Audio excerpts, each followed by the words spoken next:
Bismillahirrahmanirrahim. Assalamualaikum warahmatullahi wabarakatuh. A'udzubillahi minasyaitonirrajim. Bismillahirrahmanirrahim. Alhamdulillahirabbil alamin. Wabihi nasta'in ala umuri dunya waddin. Wassalatu wassalamu ala asyrafil anbiya'i wal mursalin wa ala alihi wa sahbihi ajma'in, amma ba'du. Kepada Ibu Uswatun Hasanah MSI yang saya hormati dan saya muliakan, selaku dosen pengampu mata kuliah Sejarah Peradaban Islam. Sebelumnya, perkenalkan, nama saya Ahmad Nafis Setiawan, NIM 1120096,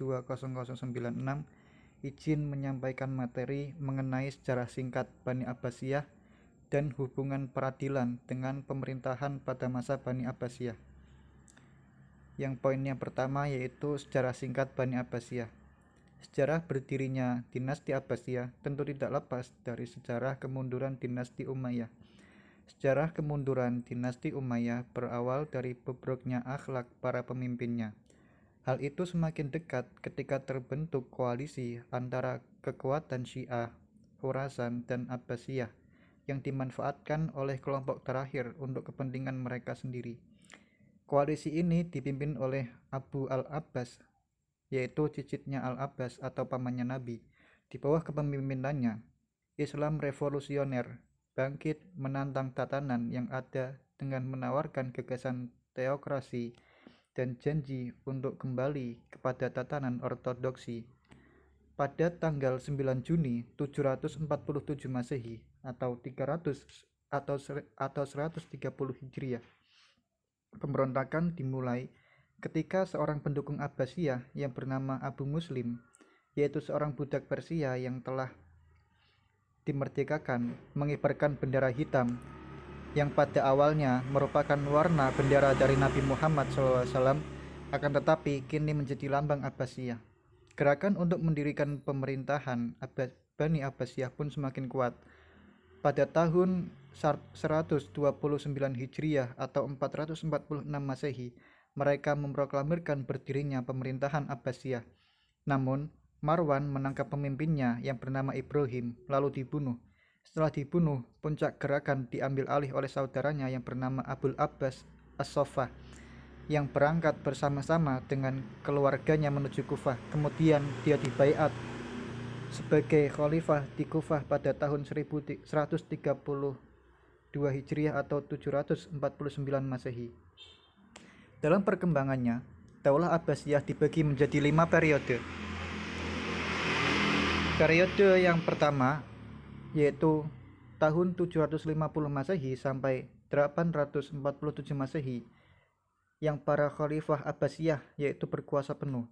Periode yang kedua yaitu 847 Masehi sampai dengan 945 Masehi disebut dengan periode pengaruh Turki. Periode yang ketiga yaitu tahun 945 sampai 1055 Masehi. Pada masa ini, Daulah Abbasiyah di bawah kekuasaan Bani Buwayhi. Periode keempat yaitu tahun 1055 Masehi sampai dengan 1194 Masehi. Dalam periode ini ditandai dengan kekuasaan Bani Saljuk atas Daulah Abbasiyah. Periode kelima atau periode terakhir yaitu tahun 1194 Masehi sampai 1258 Masehi. Periode ini Khalifah Abbasiyah tidak lagi berada di bawah kekuasaan dinasti tertentu. Mereka merdeka berkuasa, akan tetapi hanya di Baghdad dan sekitarnya saja. Lanjut ke poin yang kedua yaitu hubungan peradilan dengan pemerintahan Bani Abbasiyah. Keberadaan peradilan pada masa Bani Abbasiyah sesungguhnya meneruskan tradisi dan kebijakan yang telah dijalankan oleh dinasti sebelumnya, yaitu dinasti Umayyah. Sebagaimana Umayyah melebarkan kekuasaannya ke berbagai penjuru kawasan, Abbasiyah juga memperluas kekuasaan dan sekaligus membentuk pemerintahan daerah di berbagai tempat.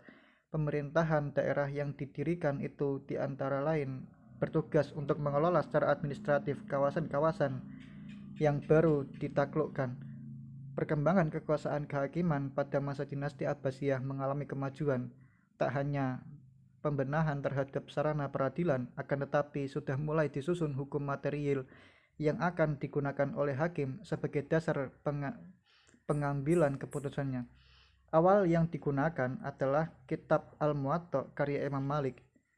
Namun, Imam Malik sendiri menolak dengan alasan masih banyak hadis Rasulullah SAW yang tersebar di berbagai kota.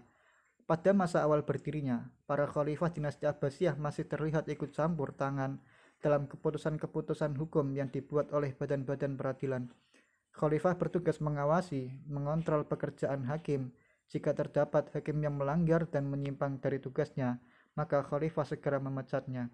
Akan tetapi, semenjak berkembang dan munculnya imam-imam mujtahid, kondisi seperti itu lambat laun mulai berubah. Hal ini mengingat adanya beberapa pertikaian dan pertengkaran yang terjadi antara hakim-hakim dengan pendapat pribadi mujtahid yang kadangkala berbenturan satu dengan yang lainnya.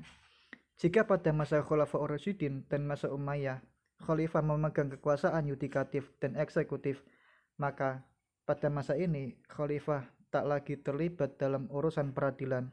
Khalifah tak lagi mengurus dan memeriksa perkara-perkara yang diajukan umat Islam ke pengadilan. Setiap perkara yang masuk ke pengadilan, para hakim yang ditunjuk oleh khalifahlah yang akan mengusut perkara tersebut. Perubahan lain yang terjadi pada masa Daulah Abbasiyah adalah para hakim tak lagi beristihad dalam memutuskan perkara, tetapi berpedoman kepada kitab-kitab madhab yang empat atau madhab yang lainnya. Dengan demikian, syarat hakim harus mustahid sudah ditiadakan.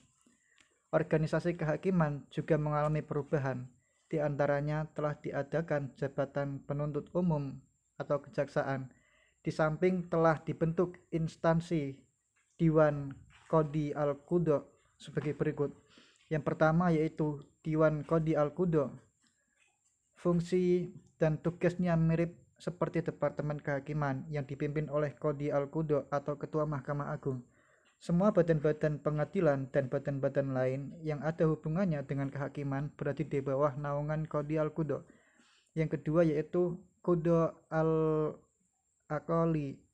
atau hakim provinsi yang mengetuai pengadilan tinggi. Yang ketiga yaitu Qudha Al-Amsori atau hakim kota yang mengetuai pengadilan negeri, yaitu Al-Qadau atau Al-Hisbah.